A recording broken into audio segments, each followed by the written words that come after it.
বন্ধুরা, মাছটা আমি ভেজে নিয়েছি, এবার আমি তরকারিটাকে বসিয়ে দেব।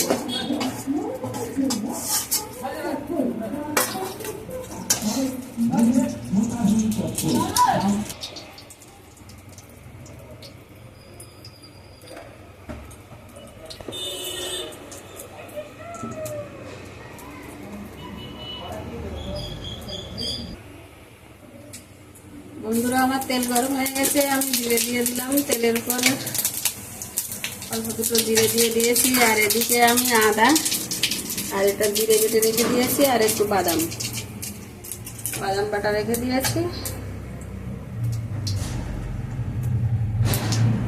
আমি একটু জিরে বাটাও দিয়ে দিয়েছি তেলের উপর, আর দিলাম একটু আদা বাটা, আর এবার আমি একটু বাদাম বাটাও দিয়ে দিলাম। দিয়ে আমি মশলাটাকে একটু কষিয়ে নেব। একটু হলুদ দিয়ে দিয়েছি, তাহলে আর ফুটবে না, সেটা বন্ধ হয়ে যাবে।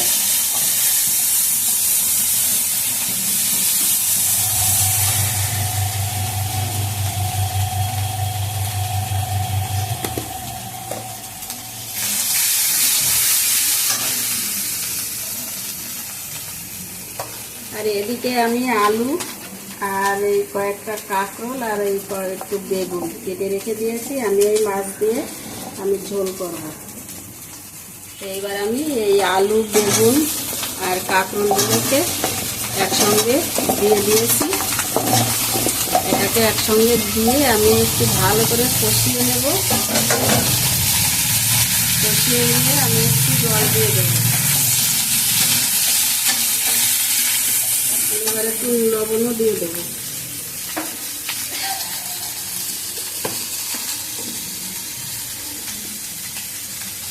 পরিমাণ মতো আমি একটু লবণ দিয়ে দিলাম।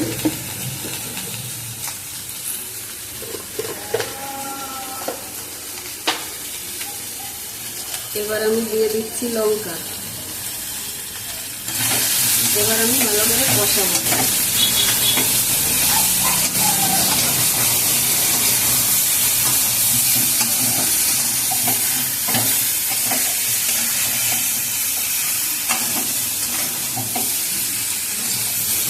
আমার কষানো হয়ে গেছে, আমি এবার ভালো করে কষিয়ে নিয়েছি। দেখো কত সুন্দর কষানো হয়ে গেছে। আমি এবার একটু জল দিয়ে দেবো।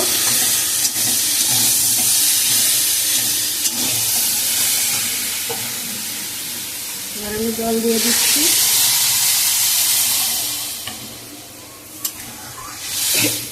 জল দিয়ে দিয়েছি, এবার আমি ঢাকা দিয়ে দেবো।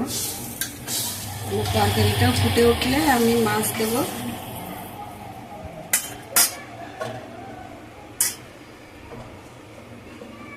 এবার আমি ঢাকা দিয়ে দিলাম। বন্ধুরা, এবার আমার ঝোলটা ফুটছে, আমি এবার মাছগুলোকে সব দিয়ে দিচ্ছি।